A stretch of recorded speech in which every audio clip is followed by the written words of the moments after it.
네, 안녕하십니까. 방금 소개받은 한국방역협회 기술연구소 소장 신현입니다. 갑작스럽게, 조금은 갑작스럽지만 빈대가 요즘 문제가 많이 돼서 또 매스컴을 통해서 많이 보도도 되고 또 서울시는 이러한 시점에서 또 여러분과 함께 빈대를 퇴치하고자 하는 노력의 일환으로 이런 교육을 시행하게 돼서 제가 이 자리에 서게 되었습니다.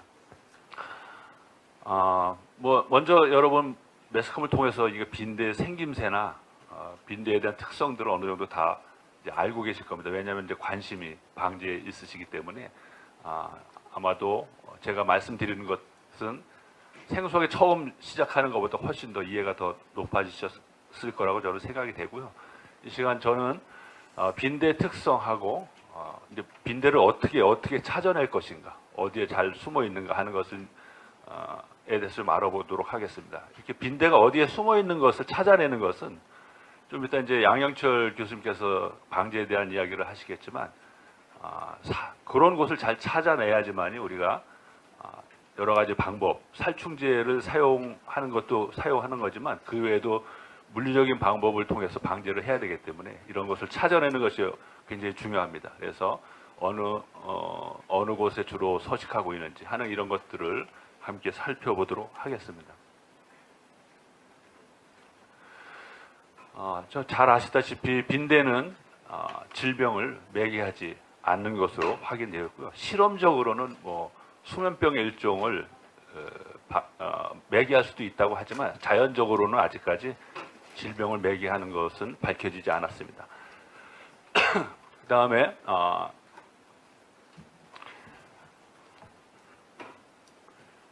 이제 빈대가 흡혈을 자주 하기 때문에 사람들의 수면을 방해하고 이제 너무 짜증스럽죠. 모기 한 마리만 방에 들어와도 우리가 잠을 못 자는 거와 마찬가지로 이 빈대는 또 잦은 그 흡혈을 하기 때문에 이런 그 짜증을 유발할 수 있고 또 물린 것을 보는 것으로만 해도 부모님이 아이들이 물린 것 보면 속상하듯이 나 자신에게 물린 자국만 보더라도 감정적인 고통을 이야기할 수 있고요.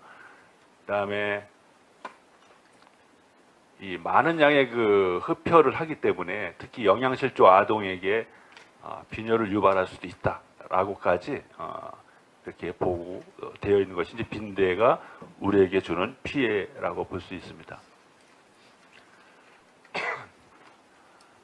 이제 지구상에 있는 모든 생물들은 이게 분류를 하게 돼 있어요. 사람도 역시 하나의 분류군으로 들어가서 사람이라는 그 학명이 붙여져 있습니다.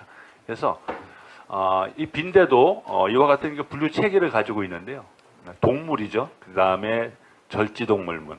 특히 이제 그 다리가 마디로 되어 있는 것들은 이제 다 모아서 절지동물이라는 것으로 모아놓고요. 그 다음에 거기에 다리가 3쌍인 그리고 날개가 2쌍, 머리, 가슴, 배로 되어 있는 그러한 것들을 모아놓은 곤충강에 속해 있습니다. 그 다음에 쭉 내려와서 이런 여러 가지 분류 단계를 거쳐서 이제 빈대과라는 것에 속해 있는 것이 이제 빈대인데요. 여기에는 세계적으로 한 24개 속이 있고 110종 정도가 빈대라는 이름을 가지고 있어요.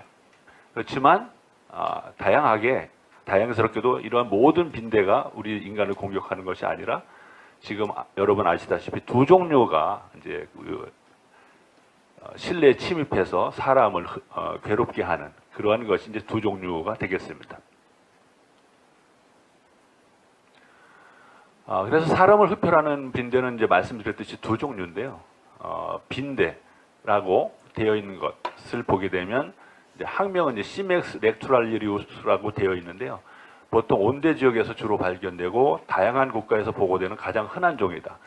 그래서 우리나라도 기록적으로 최근에 이제 한 70년대 이후 그리고 최근까지 이렇게 보고된 빈대 종류를 보게 되면 이렇게 빈대라는 종류만이 이제 주로 간헐적으로 보고가 되었고요. 그다음에 반날개 빈대는 보시다시피 열대성 빈대입니다. 그래서 아열대 중심으로 이제 주로 분포하는 것으로 되어 있는데 최근에 이제 이 반날개 빈대가 우리나라에서 발견되고 있다. 이렇게 이제 그 논문을 통해서도 확인되었습니다. 이 형태적 특징에 대해서는 앞으로 자세하게 한번 살펴보도록 하겠습니다. 자, 우리나라 빈대 역사적 기록을 한번 보겠습니다. 이것은 그 박해철 박사님이라고 문화곤충연구소라는 것을 운영하시면서 이 블로그를 이제 통해서 이런 내용들을 정리하셔 놓은 게 재미있는 이야기가 있어서 여러분에게 소개를 합니다.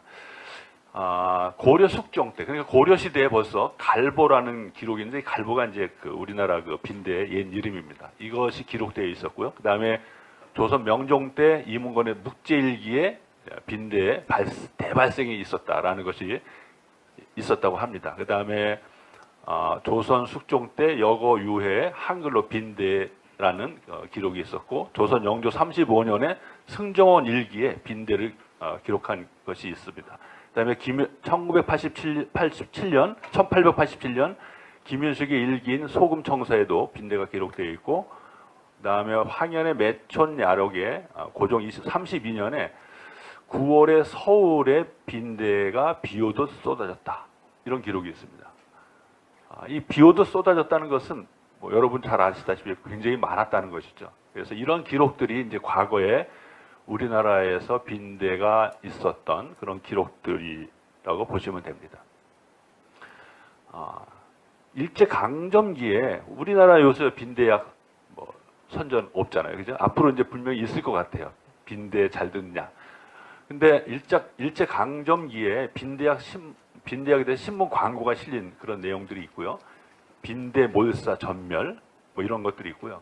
이것이 이제 블로그 문화곤충연구소에서 제가 이제 인용을 한 거고요. 그 다음에 서울시 그 홈페이지에 보게 되면 여기서도 이 빈대약의 그 히스토리를 소개한 것이 있습니다. 여러분 관심 있으시면 들어가셔서 보시면 되겠고요.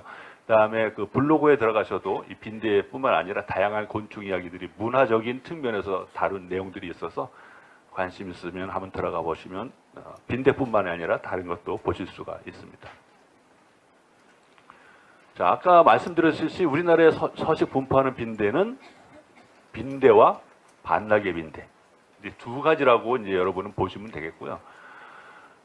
요게 이제 그 1934년 조선산 남경충에 관하여라는 논문에서 두 종류가 그 당시에도 굉장히 많았어요. 이것을 그 논문을 찾아보면 여러분들 보실 수가 있는데, 우리나라 거의 전역에서 빈대를 조사했고, 조사를 했다는 것은 이미 그때 빈대가 많았다는 것이죠. 그래서 조사를 했고 형태적으로 분명하게 두 종류가 있다는 것을 이미 이 당시에 소개를 했고요. 그다음에 그 이후로 이제 뭐 살충제 사용이라든지 또 가옥 구조 변동이라든지 그런 그 여러 가지 원인으로 해서 빈대가 많이 사라졌고, 간헐적으로 이제 학자들에 의해서 이렇게 빈대 발생에 대한 발생 사례가 보고된 바가 있었습니다.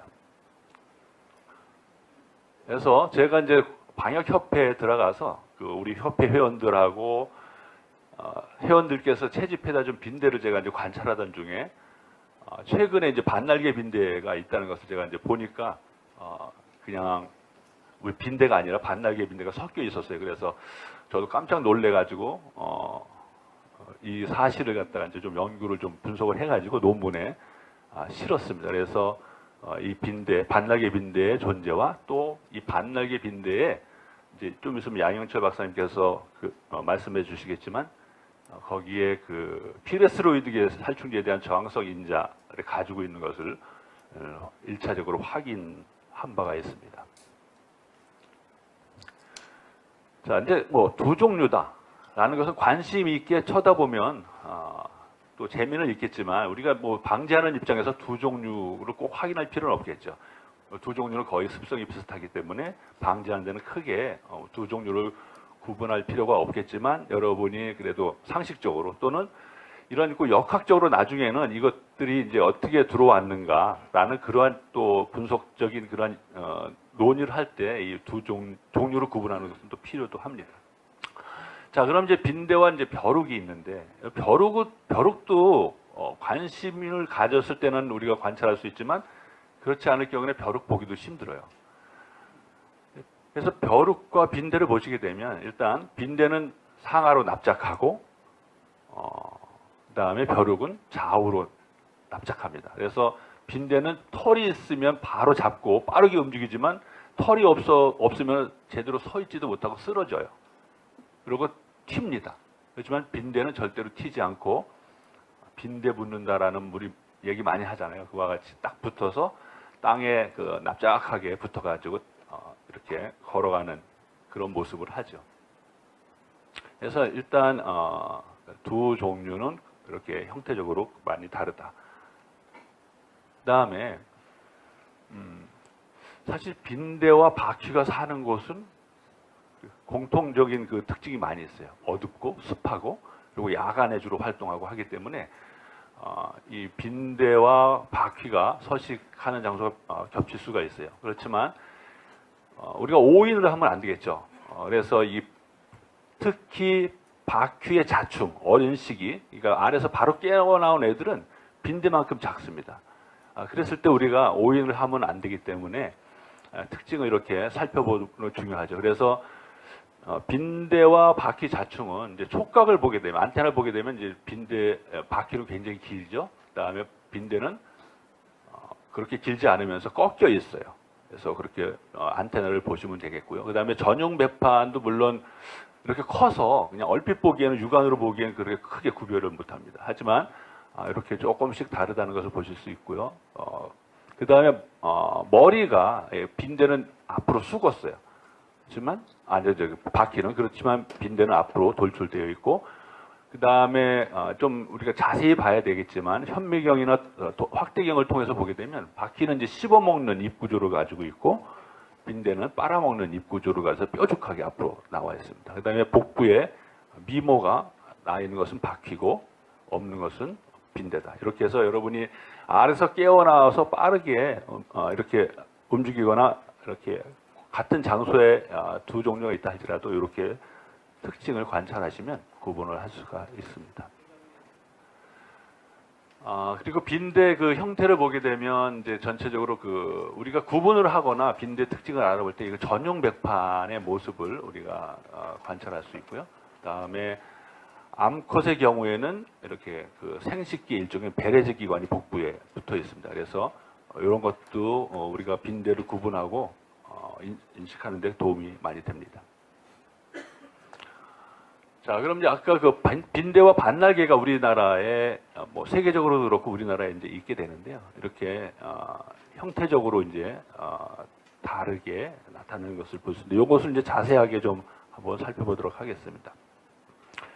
자, 이렇게 반을 나눠서 이제 왼쪽은 빈대, 오른쪽은 반날개로 이렇게 이제 도해를 만든 겁니다. 그래서 전용 배판을 보게 되면 자, 왼쪽에 보게 되면 전용 배판의 가장자리가 이렇게 납작하게 우리가 현미경을 통해서 보게 되면 이제 잘 볼 수가 있는데 납작해서 양옆으로 납작하게 많이 돌출되어 있는 것을 볼 수 있는데 오른쪽에 보게 되면 반날개 빈대는 빈대에 비해서 그렇게 심하게 옆으로 돌출되어 있지 않은 것을 볼 수 있고요. 그다음에 용골 패드라는 것이 있는데 이게 이제 사실은 곤충은 날개를 갖고 있다 이렇게 이야기를 하는데 이게 이제 날개의 흔적입니다. 용골 패드라고 하는데 이곳의 뒷부분을 보게 되면 빈대 경우는 거의 일직선으로 되어 있고 반날개는 이렇게 둥글게 되어 있어서 두 군데를 보게 되면 구분을 할 수가 있습니다. 그다음에 요건 좀 치수를 재야 되는 그런 좀 어려움이 있겠지만 두 종류를 보게 되면 이게 가로 세로의 비율이 세로에 비해서 가로의 길이가 2와 2분의 1 이상이 되고요.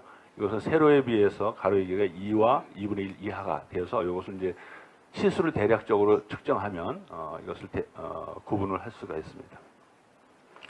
그다음에 암수 형태도 얼핏 보기에 우리가 뒤쪽이 복부의 끝이 U자형으로 되어 있는 것은 암컷이고 복부의 끝이 V자로 되어 있는 형태를 보이면 수컷이 되겠고요. 그다음에 복부를 보게 되면 아까도 말씀드렸듯이 베레즈 기관이라는 생식 기관이 암컷의 복부 하부 쪽에 위치하고 있기 때문에 이것을 보게 되면 이게 암컷이고 없는 것은 수컷이다 이렇게 구분을 할 수가 있습니다. 그리고 이제 그 빈대는 상하로 납작하다 이렇게 말씀을 드렸는데 이것은 이제 피를 먹지 않았을 때 그런 형태인데 이 피를 먹기 전에는 이렇게 상하로 납작한 형태지만 점차적으로 피를 먹게 되면 이렇게 그 길다랗게 변하면서 복부가 퉁퉁해져요. 그래서 피를 먹은 것의 빈대는 상하로 납작하다고 그랬는데 왜 이렇게 생겼을까 이렇게 생각할 수 있는데 이것은 피를 먹었을 때 이렇게 복부의 형태가 변한다는 것을 여러분이 알고 계셔야지만 이제 빈대다라고 하실 수가 있는 것입니다. 그래서 이렇게 이제 간략하게 이 표를 만들어 봤어요. 그러니까 여러분이 이제 이 표를 잘 갖고 계셔가지고 빈대를 잡았을 때 두 종류로 구분하게 되면 틀림이 없을 것 같습니다. 그래서 먼저 이제 빈대와 반날개가 있는데 전용 배판의 전연부가 깊게 안쪽으로 들어가 있고 요것은 좀 덜 들어가 있다. 그다음에 전용 배판의 측면부가 날개같이 팽창되어 있다. 그리고 반날개 빈대는 팽창되어 그렇게 빈대만큼 팽창되어 있지 않은 것을 볼 수 있습니다. 그다음에 전용 배판의 측형 강모라는 것이 있는데 이게 후방으로 휘어져 있다. 아니면 반날개 빈대는 옆으로 이렇게 수직으로 직각으로 나 있다. 그다음에 전용 배판의 가로 세로 비율이 아까 말씀드렸듯이 세로에 비해 가로의 길이가 2와 2분의 1 이상이고 이것은 세로에 비해 가로의 길이가 2와 2분의 1 이하이다. 그다음에 용골 패드 후연부 이것은 굉장히 특징적입니다. 이것도 그래서 거의 일직선이고 안쪽 절반에서 넓게 둥글다. 그래서 이것을 갖고 계셔서 빈대를 구분하시면 여러분 구분하는 데 도움이 될 것입니다. 그다음에 이제 그 세 개의 빈대가 어떻게 분포되어 있냐. 아까 23종이 이제 빈대가 있었는데 사람을 공격하는 것은 빈대와 반날개 빈대 두 종류라고 말씀드렸는데 보통 지금 그 빨갛고 노란 것이 이제 두 종류, 집안에 들어와서 우리에게 피해를 주는 것이 두 종류인데 이것을 분포로 보게 되면 보통 이제 유럽이 역시 그 나라들이 많이 모여 있어서 이렇게 스팟이 많이 있지만 지금 여러분 알다시피 프랑스 파리 이제 올림픽이 열리면서 거기 빈대가 많이 있어서 문제가 되고 있다라는 그 이야기를 들어보셨죠. 그리고 역학적으로도 우리나라의 그 여행객 중에서도 유럽을 여행한 사람들이 그 빈대를 가지고 오는 그런 경향이 많이 있어요. 그다음에 미국도 역시 빈대가 많은 나라로 돼 있고 중국 같은 경우는 이제 중국 남부 지역에 많이 있고요. 그 외에도 빈대의 종류가 분포하는 데에 따라서 두 종류가 이제 많이 분포하고 있고 역시 이제 이렇게 빈대가 많은 나라를 여행했을 때 우리 한국으로 유입될 수 있는 가능성이 많이 있을 것으로 생각이 됩니다. 그리고 이제 빈대는 번데기 기간이 없죠. 바퀴도 마찬가지죠. 그래서 이 흡혈을 하게 되면 알, 약충, 성충 발달 단계를 거치게 되는데요. 암컷 빈대는 하루에 하나에서 5개의 알을 낳는 것으로 되어 있습니다. 그리고 한 마리가 10개월에서 12개월 동안 총 200에서 500개의 알을 낳을 수 있는데 이렇게 기록되어 있는데 빈대 종류가 많다 보니까 이렇게 그 알의 산란수가 이렇게 레인지가 넓은 것 같아요. 하지만 우리 사람을 공격하는 빈대와 반날개는 한 200개 정도의 알을 낳는 것으로 이렇게 되어 있습니다. 그 다음에 산란 후 7일에서 10일 후에 부화를 하고요. 보시다시피 5번의 탈피를 거쳐서 성충이 됩니다. 그래서 그리고 이제 중요한 것은 암컷과 수컷을 포함해서 모든 미성숙 단계에서 흡혈을 하기 때문에 알에서 깨어나자마자 흡혈을 시작하고요. 탈피를 거듭하면서 계속 흡혈을 해야지만이 그 영양분을 이용해서 탈피를 하고 성충이 될 수가 있는 것입니다. 아까도 말씀드렸듯이 이렇게 피를 먹게 되면 이제 길게 흡사 그 여왕 개미와 같은 그런 모습을 이제 하게 되는데 이렇게 길어져도 빈대라는 것을 꼭 인식을 하시기 바랍니다. 이제 우리가 이제 그 빈대를 방지하기 위해서는 일단 이제 양현철 박사님께서 말씀해 주시겠지만 그냥 단순하게 살충제를 뿌려서 이 방제를 할 수가 있는 그 대상이 아닙니다. 그렇기 때문에 이제 그 말씀드리고자 하는 이 빈대에 대한 특성을 잘 이해를 하셔야지만이 이제 방제를 하는데 도움이 많이 됩니다. 물론 다른 해충도 마찬가지입니다.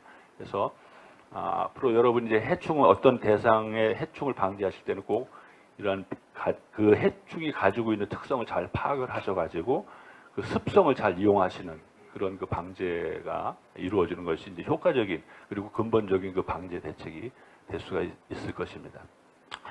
일단 이제 빈대는 주로 야간 활동성입니다.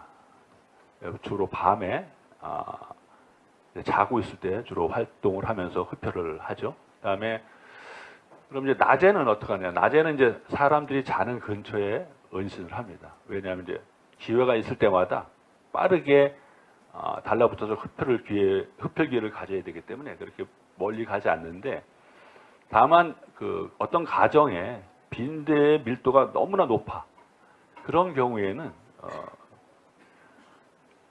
잠자리 옆에만 있는 것이 아니라 천장까지도 가게 되고요. 심지어는 문 바깥으로 나가서 거실에까지 퍼지는 그런 경우도 있고요.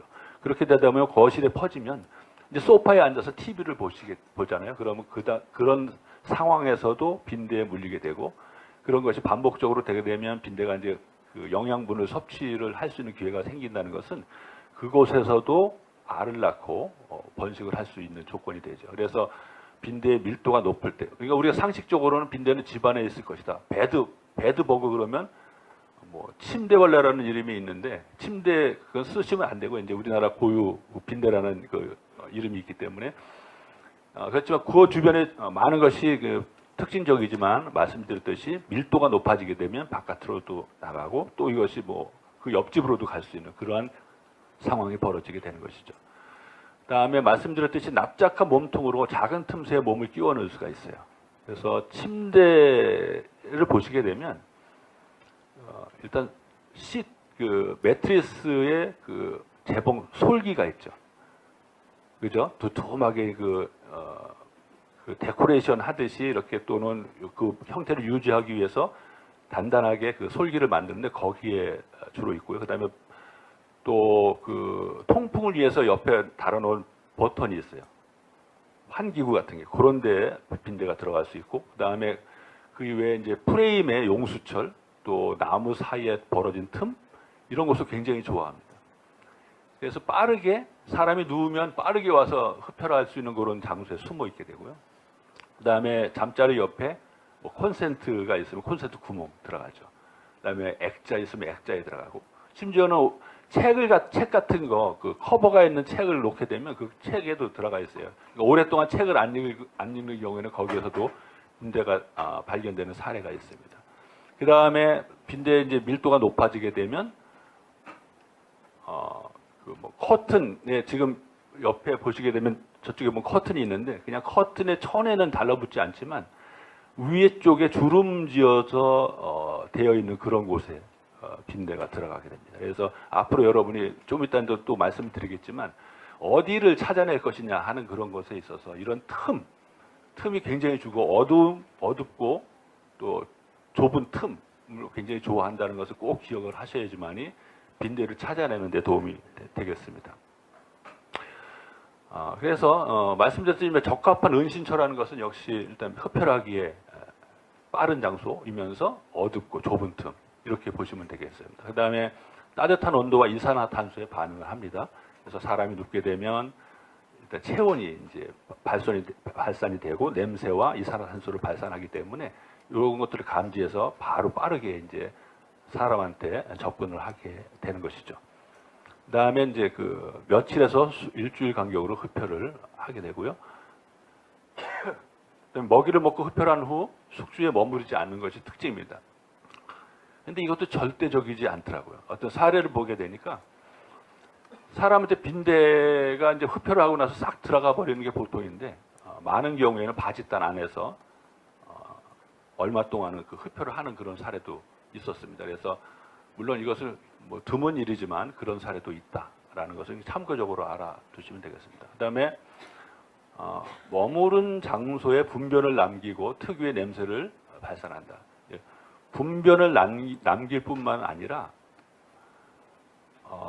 흡혈을 하고 나면 바로 흡혈한 것에 소화액과 섞여 있는 일정 양을 딱 배출을 합니다. 그렇게 되면 흡혈했던 혈액이 바로 바깥으로 나오기 때문에 혈흔이 생겨요. 자, 그러니까 빈대가 혈흔을 남기고 또 분변을 남긴다는 것이죠. 자, 이것은 또 우리에게 이 빈대를 찾아낼 수 있는 단서를 제공하는 것입니다. 그래서 이렇게 빈대가 의심되는 또는 빈대 방제를 의뢰한 그런 가정에 들어갔을 때는 이런 혈흔이 있는가를 보셔야 되고 또 빈대가 배설한 그런 분변이 있는가를 보셔야 됩니다. 그리고 이제 여기 양 박사님 같은 경우는 빈대를 키우시고 저도 이제 오래전에 빈대를 키워본 기억이 있는데 특이한 냄새가 납니다. 쥐도 냄새가 나고요. 빈대도 냄새가 나고 바퀴도 냄새가 나요. 그래서 오랜 경험을 가지신 분들은 이렇게 딱 들어가면 약간의 그러한 느낌으로 그러한 해충의 서식을 감지할 수도 있습니다. 그래서 그런 냄새도 발산을 하니까 여러분이 한번 관심을 가지고 한번 시도를 해보시는 것도 괜찮을 것 같습니다. 아까 잠깐 말씀드렸는데 빈대와 벼룩의 흡혈성 차이를 보게 되면 빈대는 숙주에 기생하지 않고 흡혈한 후에 바로 자기 은신처로 들어갑니다. 하지만 벼룩과 이는 숙주에 기생을 해요. 그래서 여러분 그냥 머리니 생각하시면 흡혈을 하고 머리에 계속 살죠. 거기서 알을 낳고 석회가 머리털에 붙어서 거기서 부화가 되고 거기에서 자충 불완전 멘트를 거치면서 계속적으로 흡혈을 하는 것이 이제 이 빈대와 이 벼룩 이가 다른 점이라고 보시면 되겠습니다. 이것은 이제 온도 차에 따른 빈대 발육 기간 및 기화 저항 능력인데 이러한 지금 보게 되면 온도가 높으면 높을수록 알의 부화 기간이 짧고요. 발육 기간도 짧은 것을 볼 수가 있습니다. 그래서 온도가 점차로 낮아지게 되면 알의 부화 기간도 길어지는데 13도일 때 그러니까 49일 정도 소요가 되고요. 그 다음에 발육은 이제 13도가 되면 발육하지 못한다고 되어 있는데 15도인 경우에 236일 정도까지 길어진다는 그러한 보고가 있습니다. 배고픔을 견디는 것, 이런 것도 수컷과 암컷에 대해서 했는데 일단 수컷이 좀 더 긴 것 같습니다. 그래서 이것도 역시 배고픔을 견디는 것도 온도가 낮아지면 낮아질수록 길어지는 것을 볼 수 있는데 13도에서는 무려 338일, 그 다음에 최장 70일까지 견디는 것으로 실험적으로 이제 되어 있습니다. 너무 낮으면 이거 역시 다시 기하 저항 능력이 떨어지는 것으로 되어 있습니다. 이러한 기하 능력, 그 다음에 기하 저항 능력, 그 다음에 온도에 견디는 힘, 이런 것들은 이제 빈대가 먼 거리를 이동할 수 있는 그런 능력을 갖게 하죠. 만약에 배고파서 어느 견디지 못해버리면 안 되겠죠. 그래서 이 같은 경우는 아주 빈도가 빠르게 흡혈을 해야 되는데 또 옴 같은 경우도 마찬가지고요. 그런데 이것은 이렇게 오랫동안 견딜 수 있는 힘이 있기 때문에 먼 거리, 유럽에서 우리나라까지도 너끈히 올 수 있고 또 겨울철에도 먹지 않고도 견디고 그 다음에 다시 발생할 수 있는 그런 능력을 가지게 된다는 것입니다. 그럼 이제 빈대는 어떻게 확산되느냐? 이제 말씀드렸듯이 이런 배고픔에 대한 기하 능력, 그다음 기하 저항 능력, 그다음에 온도에 견디는 낮은 온도에서 또 특히 견디는 힘이 강한 이런 특징들을 포함해서 지금 이제 빈대가 우리 가정으로 들어오기 위해서는 아까도 말씀드렸듯이 사람 피부에 붙어서 오는 경우는 거의 없습니다. 다만 이러한 다양한 물건을 통해서 들어오게 되는데 빈대가 오염되어 있는 장소에서 가구, 침구, 수화물, 상자, 옷 등으로 이동을 하게 되고요. 그다음에 빈대에 오염되는 일반적인 경로를 보게 되면 이제 빈대가 기승을 부리고 있는, 그러니까 빈대에 오염된 이런 다양한 숙박업소라든지 주택, 운송수단 등에서 하룻밤 이상을 보내게 되면 이제 빈대가 흡혈을 하려고 움직이면서 또는 움직이면서 그러한 우리가 가지고 있던 여행용 물건에 오염이 되겠죠. 그렇게 되면 그것을 이제 집으로 갖고 들어오게 되면 이제 그 빈대가 이제 우리 집에서도 서식을 하게 되는 것이죠. 그래서 아까도 잠깐 말씀드렸지만 유럽 여행을 다녀온 그런 경우에 또는 뭐 빈대가 많이 발생하는 나라를 에서 여행을 하고 온 경우에는 이 빈대를 조심해야 되고요. 아마도 역학조사를 해보시고 또 의뢰인하고 이렇게 이야기를 하시다 보면은 그러한 사례가 분명히 있을 것입니다. 그래서 그런 것들도 체크를 하시고 서로 정보를 공유하는 것은 또 빈대 방지에도 도움이 됩니다. 그다음에 빈대 오염 환경에서 누군가 방문하는 경우도 그래요. 그래서 그분이 그냥 맨몸으로 오는 건 뭐 괜찮겠지만 심지어 옷에도 가끔가다 붙어서 올 수 있고 또 여행용 가방을 갖고 온다든지 하는 그런 경우에 어떤 물건을 가지고 우리 집으로 방문하는 경우에도 이제 빈대가 들어올 수 있고요. 그다음에 가구 대여 또는 중고 가구를 구입하는 경우에도 이제 들어올 수가 있습니다.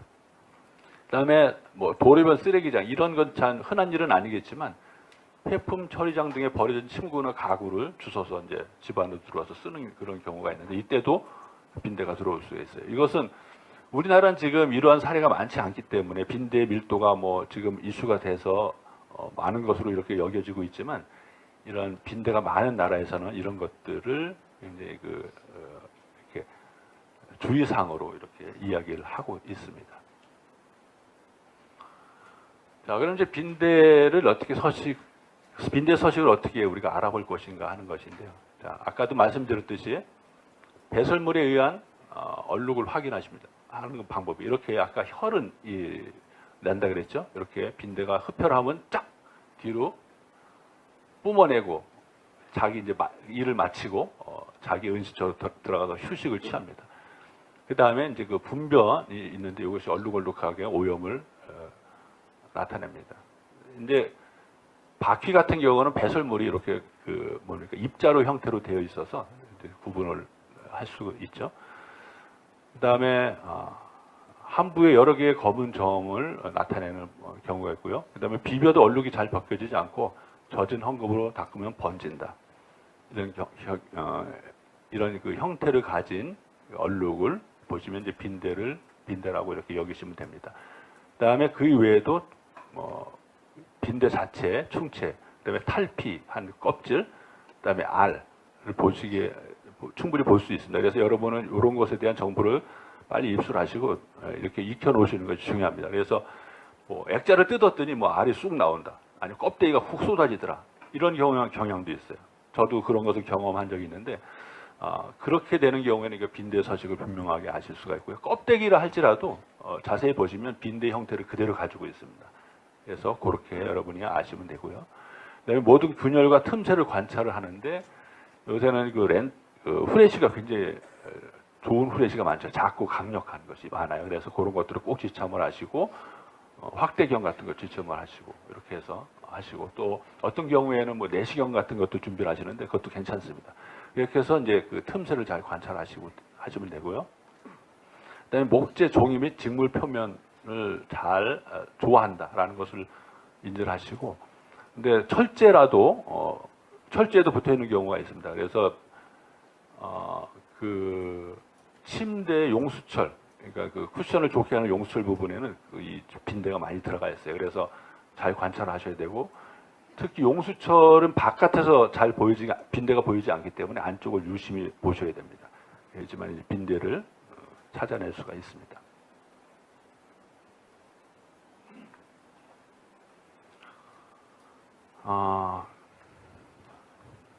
빈대 서식 검사를 위해서 우리가 꼭 이제 지켜야 될 그런 것들이 있는데요. 자, 빈대를 다루는 것은 그냥 한 방에 끝낸다. 이걸 한다는 그런 생각을 처음부터 접으셔야 돼요. 왜냐하면 적어도 뭐 3번 이상 재방문을 하셔야지만이 될 것 같고요. 그다음에 빈대가 있는 곳을 아주 낱낱이 찾아내셔야 되기 때문에 급하게 모든 것을 이렇게 하시면 안 되고 하나하나 차근차근 하셔야지만이 빈대를 방지하는 그게 첫 걸음이 됩니다. 그래서 그런 것을 면밀히 찾아내기 위해서는 아주 이런 지루한 과정이기 때문에 체계적이고 논리적인 행동 계획을 세우는 것이 바람직하다. 그다음에 철저한 검사, 말씀드렸듯이 천천히 움직여서 숨어있는 빈대가 흩어지지 않도록 해야 돼요. 그래서 이것은 우리가 이제 스프레이나 그 폭탄을 터뜨려서 이렇게 잡으려고 하는 경우가 있는데 이런 거 좀 자제하셔야 됩니다. 왜냐하면 지금 살충제에 대한 저항성 문제가 지금 대두되고 있고 그렇게 되면 스프레이를 뿌렸을 때 죽지 않는 경우에는 얘네들이 놀라서 다른 데로 싹 퍼져버려요. 그렇게 되면 우리가 방지하는 데 굉장히 어려움이 많이 있습니다. 그래서 그렇게 하지 않도록 하셔야 되고요. 낮은 밀도 수준에서는 잠자는 곳 근처에 집중되어 있다. 아까 말씀드렸던 부분입니다. 그다음에 높은 곳부터 낮은 곳까지 서식이 많은 곳을 우선시하여 검사 및 처리 기간에 집중을 하셔야 됩니다. 그래서 일단 지금 빈대에 대한 그 정보는 우리나라보다 사실 외국 사례가 많이 있습니다. 그래서 좀 어려우시더라도 뭐 오늘 들은 이야기를 포함해서 여러분이 그런 정보를 많이 입수하셔가지고 어디에 얘네들이 주로 많이 있는가에 대해서 꼭 알아두시는 것이 굉장히 그 방지에 도움이 되겠습니다. 자, 빈대 서식 여부를 확인해야 하는 장소와 수치에 대해서 좀 말씀드리겠습니다. 이 매트리스, 솔기, 장식 버튼 아래, 그다음에 라벨 및 모서리 보호대 등에 있고요. 벽 근처에 어두운 영역이 있는데 말씀드렸듯이 이제 금속 프레임 침대의 경우 나무 받침대 연결 부위, 스프링, 볼트 구멍, 침대 옆 가구 등에 많이 있고요. 그 외에 뭐 스테레오 장비, 책, 콘센트 쭉 나열되어 있는데 일단은 이렇게 숨을 만한 곳은 거의 다 보셔야 된다는 겁니다. 특히 첫 번째는 잠자리 주변을 중심으로 보셔야 되고 밀도가 높은 경우에는 그 이외의 지역을 확대해서 꼭 보셔야 되고요. 그런 곳에 아까 말씀드렸던 벼룩의 혈흔, 배설물, 또 탈피각, 알, 또 실제적인 그런 빈대 이런 것들을 찾아내시는 것이 중요하겠습니다. 그런 이야기들이 쭉 있어요. 빈대가 문 아래나 복도로 기어다닐 수 있기 때문에 복도 건너편에 있는 방도 검사해야 된다. 그러니까 아까 말씀드렸듯이 밀도가 높아지게 되면 충분히 집안 전체로 퍼질 수가 있게 되는 것이고요. 그래서 활동 장소를 나타내는 룸 사이트 플랜을 작성을 해야 돼요. 그래서 가시게 되면 백지에다가 방 안에 어떤 그 가구 위치나 이런 것도 다 정해 놓으시고 그 번호를 매겨서 거기에 어떤 정도의 그 빈대가 서식하고 있다는 것을 그런 그 밀도를 여러분 체크를 하셔가지고 그런 곳에 대한 적절한 방제를 내가 어떻게 할 것인가 이런 계획을 세우셔야 된다는 얘기입니다. 이런 그림은 많이 보셨을 거예요. 뭐 심플하게 그려져 있는 것인데 이렇게 이런 것이 이제 이런 것이 보통 이제 어디입니까? 그 모텔이나 호텔을 보시게 되면 이런 그 구조가 되어 있는데 이런 곳에 빈대가 있을 가능성이 높고요. 특히 우리가 이제 우리 방지하는 입장이지만 그런데 여행을 했을 때 저도 이번에 그 출장을 다녀왔는데 이제 좀 보게 되더라고요. 가서 빈대가 혹시 없을까. 근데 단점이 후레쉬가 없으면 절대로 찾을 수가 없어요. 왜냐하면 숙소가 좀 어두워요. 아무리 그냥 전체 등을 눌러도 침침해서 도저히 이거 관찰할 수가 없기 때문에 우리들은 이제 우리 방역하는 분들은 이제 이런 그 장비를 좀 갖고 다니시면서 그런 것을 유심히 살펴볼 필요가 있다고 생각이 됩니다. 그래서 다양한 곳에 빈대가 있을 가능성이 있다라는 것을 보여드리고 있습니다. 그럼 이제 어떻게 생겼느냐 빈대가 있으면 아까 침대에 이제 그 매트리스 솔기입니다. 이렇게 붙어 있고요. 구멍난 곳에 이러한 그 보온재가 있는데 이런 곳에 구멍이 나 있으면 충분히 있어요. 그래서 매트리스를 만약에 여러분이 방제를 해야 되는 경우에 이게 깔끔하고 다 밀폐가 되어 있으면 빈대가 거기로 들어가지 못해요.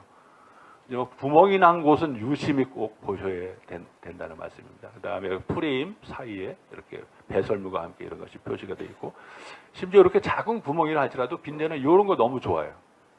이런 곳에 꼭 보셔야 됩니다. 그 다음에 볼트 너트가 있는데 지금 이게 꽉 잠겨 있으면 그렇게 큰 문제가 아닌데 약간 풀려 있다거나 하면 고사에 들어갈 수 있고요. 그 다음에 이게 놀이터예요, 놀이터.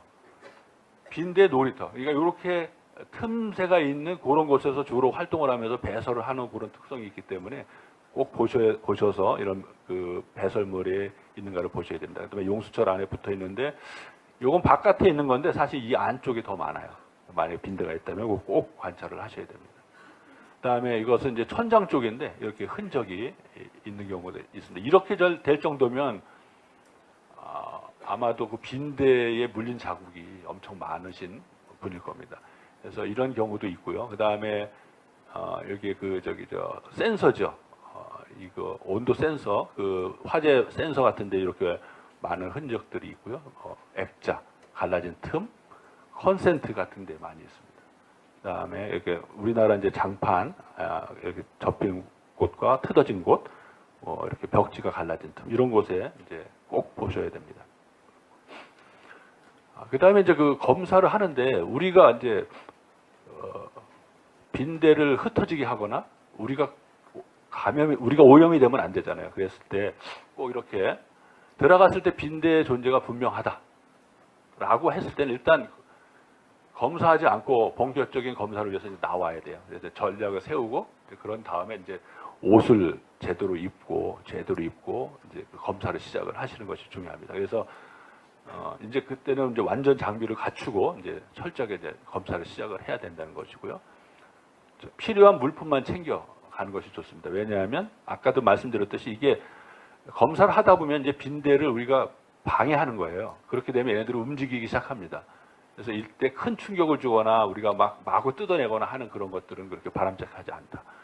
그래서 그 다음에 바닥에 끌리는 옷을 입으면 안 되고요. 그 다음에 검사가 끝나면 신발을 갈아 신고 검사용 신발을 검사했던 그 신발을 밀폐된 비닐 봉투에 넣어가지고 우리는 이제 물리적으로 할 수 있죠. 냉동실에 집어넣든지 아니면 고온을 가해서 빈대를 없애버리는 이런 것이 필요합니다. 그다음에 흰색 계통의 전신복을 입는 것이 좋습니다. 왜냐하면 빈대가 붙어 있는 것을 볼 수 있기 때문에 이렇게 하시고 꼭 안전한 복장을 하시고 검사에 임하는 것이 필요하겠다 말씀드리겠습니다. 자, 저는 오늘까지 제가 준비한 것을 여기까지 마치겠습니다. 수고하셨습니다.